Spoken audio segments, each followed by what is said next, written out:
おはようございます。僕は今長崎県佐世保市に来ています。後ろに見えているのが佐世保港です。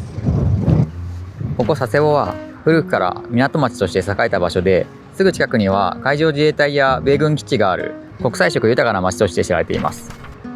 今回はそんな佐世保市を観光していきます。始まりは佐世保駅から。柳瀬隆さんのキャラクター佐世保バーガーボーイです。佐世保駅は JR の日本最西端の駅らしいですね。東口の方にやってきました。東口の駅前はこういったアーチ状の天井になっています。こんな感じで今現在地佐世保駅の東口に来てるんですが、駅前のロータリーがあって左右に商業施設がある感じですね。駅前には東横インと商業施設があって、商業施設はまだ開いてないですが栄えている感じがします。佐世保駅の東口はこんな感じです。それでは早速佐世保の街を探索していこうと思います。駅前の通り道を歩いていると早速目立った教会が出てきました。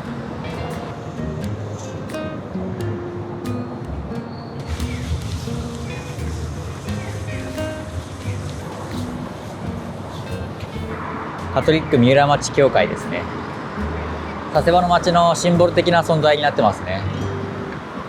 なんでもこの教会は戦時中に軍の命令によって空襲を避けるために外壁にコールタールを塗って黒い教会になったそうです。今の白くて美しい見た目を見るとそんな感じはしないですよね。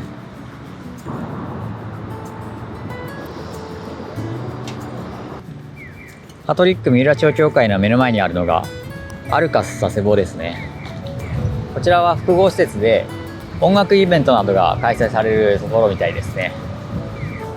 引き続き歩いていきます。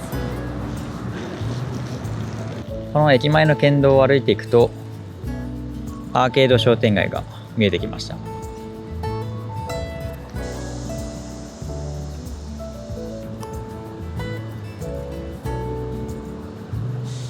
佐世保四ヶ町のお隣にあるトンネル横丁にやってきました。何でもこの場所は戦時中に使われた防空壕をそのまま生かして市場として使っているそうです。この市場の上は小学校になってますね。こんな感じで上には小学校があって、その下に市場が立ち並んでいる感じですね。その小学校の下にもともと防空壕が作られたっていう感じですかね。そしてここがトンネル横丁の上にある小学校の敷地ですね。今は小学校としては使われておらず、佐世保空襲資料館というものになってますね。そしてここが駅前の通り道、京町通り商店街です。さあ、そして佐世保四ヶ町の入り口に戻ってきました。このアーケード街を探索していこうと思います。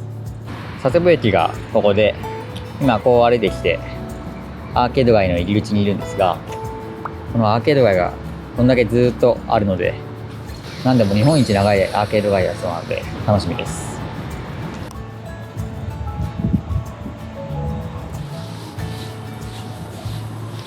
でもこのアーケード街、今見てわかるように幅がめちゃくちゃ広いですよね。これすごく歩きやすくてめっちゃいいですね。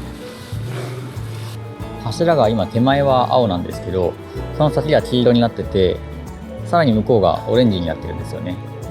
複数の街にまたがってアーケードがあるので、街によってこの柱の色が変わってるんですよね。京町ご利益通り。さあ、そして人気店にやってきました。こちらは四ヶ町商店街のすぐそばにある昭和25年創業の回転焼き屋さんです。創業当時から白あんと黒あんの2種類だけで、生地もあんこもすべて丁寧に手作りされています。一つずつお願いします。はい。はい、ありがとうございます。今ちょうどそこにある佐世保のソウルフード一休というところで回転焼きを買ってきました。1個100円で白あんと黒あんの2種類しかないシンプルなやつなんですが、どっちも2つ買いました。白あんです。いただきます。シンプルと美味しいですね。次は黒あん。もう間違いないですね。これが100円なんだからめっちゃいいですよね。学生だったら放課後に毎日買っちゃいますね、これ。このアーケード街の道端にはこういった休憩スペースがあって、ゴミ箱とかも設置してくれてるので、すごく助かりますよね。休憩させてもらいました。やっぱ人通りも結構多いですけど、幅が広いのでめちゃくちゃ歩きやすいですね。黄色の柱からオレンジの柱に変わりました。佐世保といえば有名なのがご当地グルメの佐世保バーガー。続いてやってきたのは1970年創業の老舗ビッグマンです。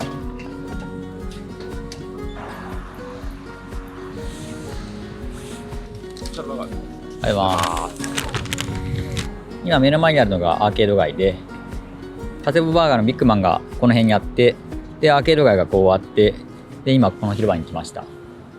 この広場にはコンクリート打ちっぱなしのなんかすごい建物がありますが、これは佐世保ヒストリーアートミュージアムって書いてありますね。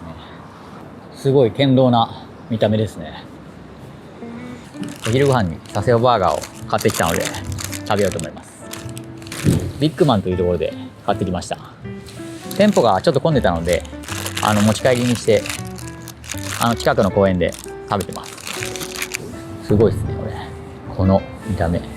バンズとチーズとレタスと卵とベーコンとパティですかね。すごいスペシャルバーガー。いただきます。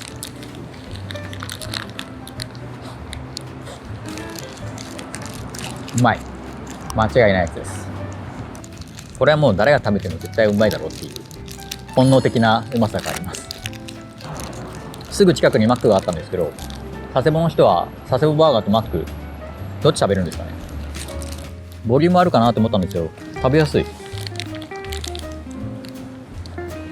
野菜もたっぷり入っててめっちゃいいですね。めっちゃ食べやすかったです。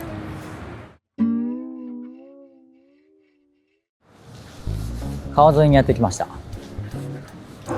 今アーケード通りを歩いてきて、一つ脇道にそれて佐世保川のところに来ました。これが佐世保川です。対岸に見えるのは佐世保公園ですね。でこちらが佐世保川に架かる橋、アルバカーケ橋です。佐世保市とアメリカのニューメキシコのアルバカーキ市は姉妹都市の関係を結んでいるそうです。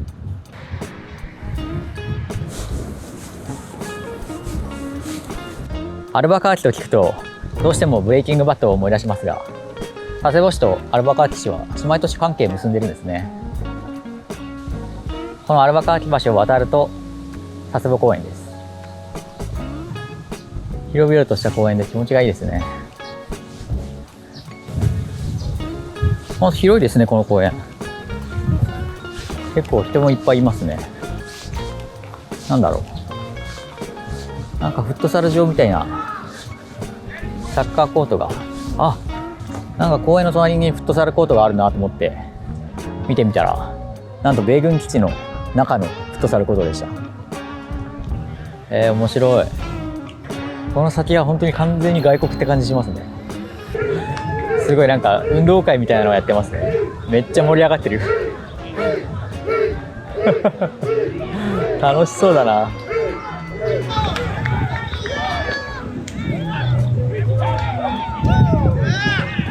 いや、佐世保ならではの風景ですね。今佐世保公園にいるんですが、手前にあるアルバカーキ橋を渡ってそのまままっすぐ行くと、もうすぐに米軍基地の入り口があって驚きました。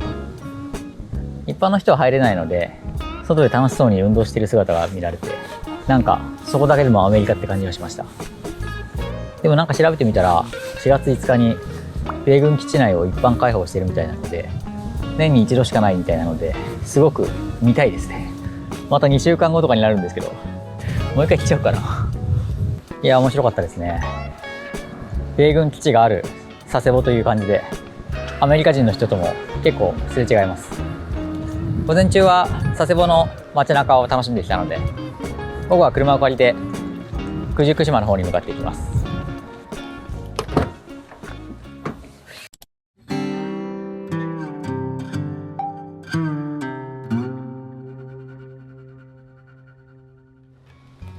佐世保の市街地から車を15分ほど走らせて天海峰というところに来ました。ここには展望台と花畑がありますね。ご覧のようにまだ菜の花は全然咲いてないんですが、ここが一面菜の花畑になったら相当綺麗なんでしょうね。車で展望台のすぐ近くまで来れるのはめちゃくちゃいいですね。ここが天海峰の展望台、佐世保を代表する絶景スポットの一つです。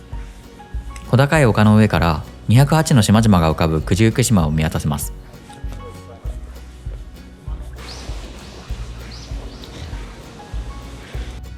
いやー、絶景ですね。今日はちょっと霞んでて奥の方までは見えませんね。すっきり晴れてる時には五島列島の方まで見えるそうなので。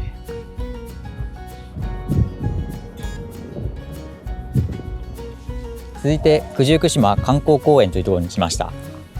ここはさっきの天海峰のすぐ隣にあって、ものすごく整備された公園ですね。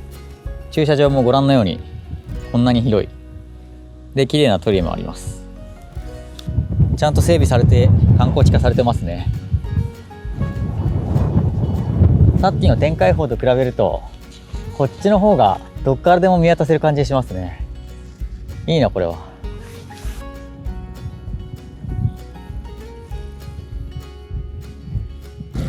見てください、素晴らしい景色です。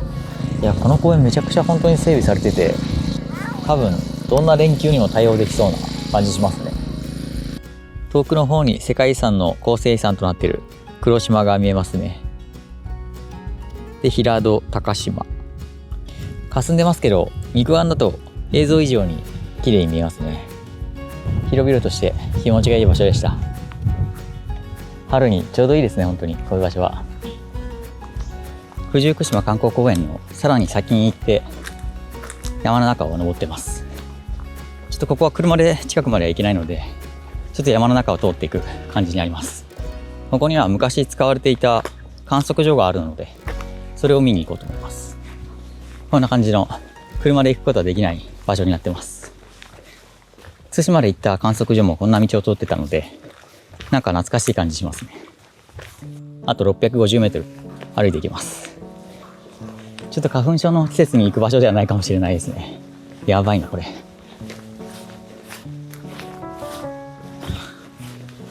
道が開けてきました。今ここに来たんで2番だからあと少しですね。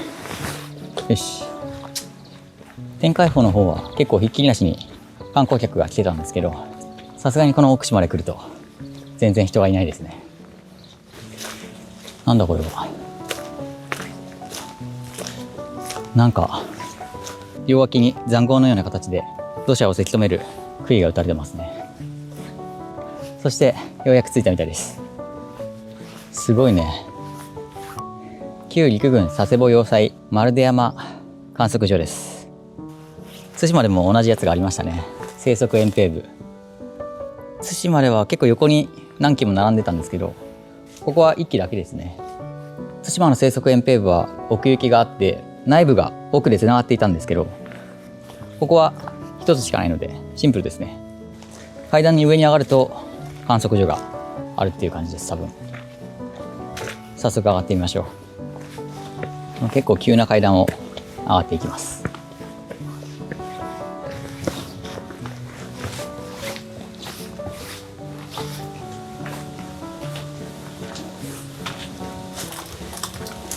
観測所跡地に到着しました。これが当時使われていた観測所です。今も残ってるのがすごい。このように扉もちゃんと残ってます。かなり錆びちゃってはいるんですけど、こういう風にちゃんと残ってますね。この観測所はこういう風に立派に現存してるんですけど、老朽化が進んでて中には入れません。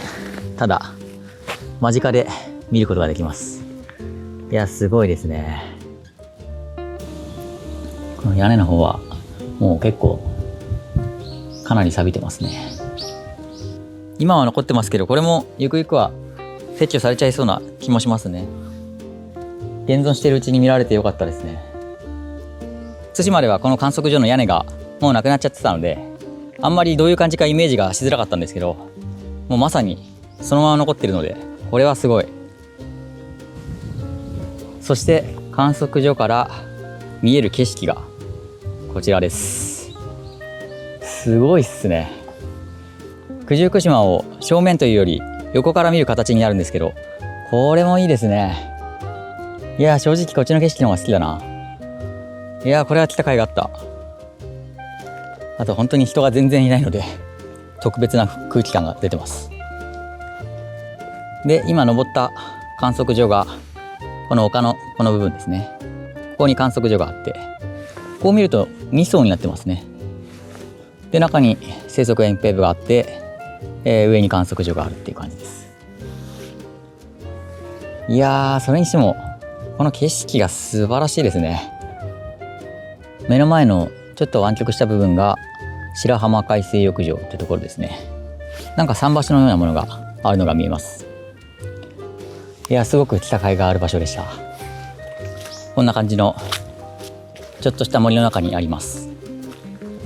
体力がある人はぜひ訪れてみてください。次は九十九島にも佐世保バーガーがあるみたいなので、ちょっと時間的に間に合うかどうか微妙ですが向かいます。ちょうど向かってたら途中に白浜海水浴場があったので立ち寄りました。本当に白浜の名前の通り白い浜ですね。サラサラした砂でザ海水浴場って感じの気持ちがいいビーチです。佐世保の人はここで海水浴するんですかね、夏は。さっき観測所から見えた桟橋があれですね。名前の通り白い砂のビーチでした。佐世保バーガー本店に着いたんですが、ちょうど5時で閉店で間に合いませんでした。午前中に一つ食べられたので、まあよしとします。ただこのお店めちゃくちゃロケーションがいいんですよね。こういった感じで九十九島の絶景を眺めながら佐世保バーガーを食べられるというお店です。西海岸だから夕日が沈むのがすごい美しいです。まあ仕方ないですね。さあ、続いて九十九里海風広場というところに来ました。佐世保バーガーのお店からさらに下に下ったところにあるんですけど、こういった感じのビーチですね。いやー、散歩が気持ちいいな。ここにはちょっとした展望台っぽいのがありますね。登ってみますか。いやー、いい時間。このさざ波の音しか聞こえない、めちゃくちゃいい空間です。九十九島はどこを切り取ってもめちゃくちゃ綺麗ですね。ここもめっちゃいいな。海風公園はこんな感じでぐるっと一周してきました。さあ、日も暮れてきて夕日を見に弓張岳展望台というところに来ました。ここは九十九島をより俯瞰で見られる場所なんですよね。地図を確認してみると、で佐世保駅から今日スタートして、で佐世保の市街地を探索して、ここから九十九島の展望台のところまで探索して、でまた戻ってきて、今弓張岳展望台に来たっていう感じですね。市街地と九十九島が15分とか20分で行けちゃうので、かなりアクセスしやすくてとても良かったです。すごくちゃんと整備された展望台っぽいですね。夕日がまだ高いですけど、結構いい時間になってるのでいい感じかな。なんか企業のロゴみたいな一風変わった屋根がありますね。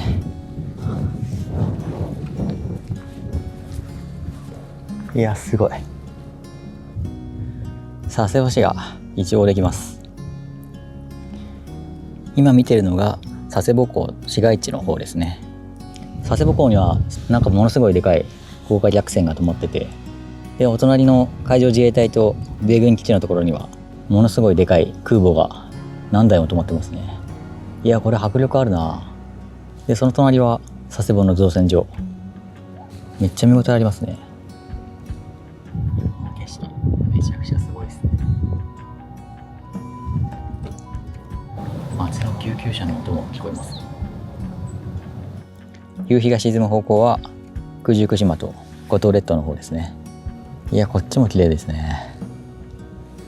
いやー、いいですね。この時間帯的にも素晴らしい。もう一つの展望台があるので、そっちに行ってみようと思います。こういうワクワクさせる動線もなかなかいい演出ですね。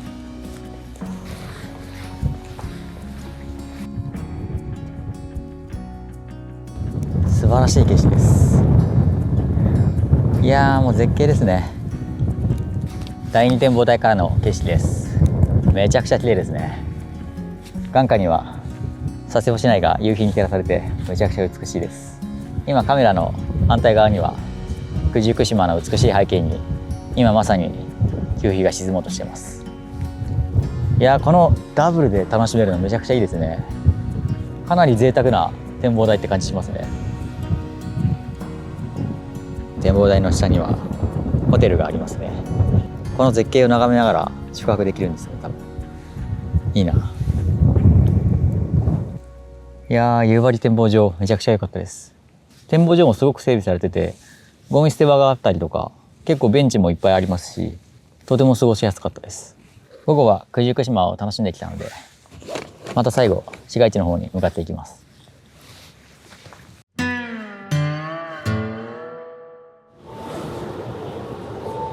今車を返してアーケード通りのところに戻ってきました。今7時なので、電車の時間までまだ時間があるので、夜ご飯を食べてブラブラしたいと思います。蜂の家、ここはレモンステーキとなんかシュークリームで結構有名らしくて、行こうか迷ったんですけど、今回やめときます。さすがに日本一長いだけあって、昼も夜も結構賑わってますね。飲食店とかが立ち並んでる夜店通りですかね。行こうと思ってたお店が混んでて入れなかったので、ちょっと別の店に行きます。線路の下が飲み屋街になってていい感じの雰囲気ですね。でもいや、本当に飲食店いっぱいあるな。夕飯に選んだのは佐世保の老舗中華料理店喜楽。メニューが豊富でどれも美味しそうなんですが、せっかく長崎に来たということで選んだのは太い麺の皿うどんと、あと半チャーハン。半チャーハンですね。はい。皿うどんと半チャーハンです。こちらのお店ではパリパリの細麺よりも太麺の皿うどんが人気なんだそうで、今回はそちらを選びました。エビにイカ、アサリまで入った具沢山の野菜あんが太麺に絡んで美味しかったです。もう一つ注文したのがおすすめのチャーハン。これがまた独特な風味で癖になる美味しさでした。どうもありがとうございます。どっちも美味しかったです。ありがとうございます。またお待ちしてます。それではちょっと冷えてますので。はい、ありがとうございました。中華料理の喜楽さんというところで食べてきました。佐世保の地元の町中華っていう感じでめっちゃ良かったです。料理のカトリック三浦町教会はこんな感じにライトアップします。佐世保駅前に戻ってきました。ということで長崎県佐世保市楽しんできました。いや、すごく良かったですね。今回行ったのは佐世保の市街地と九十九島だけなんですが、それでも十分に楽しめました。賑やかな市街地のエリアと九十九島の大自然が結構アクセスが簡単にできて、その両方がバランス良くてめちゃくちゃ良かったですね。あと米軍基地があって結構外国人の方とすごいすれ違うこともあって、それも面白かったですね。正直米軍基地めちゃくちゃ気になってるので、一般開放日行こうか迷ってます。佐世保市も広いのでまだ全然見られてないんですが、ハウステンボスとかにも行きたいので、また近々佐世保に遊びに来ると思います。この動画が参考になれば幸いです。最後までご視聴ありがとうございました。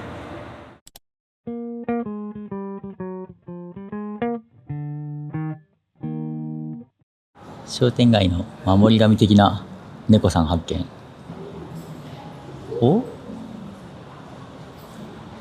地域猫ですね。ちゃんと座布団のところに座ってるって。かわいい。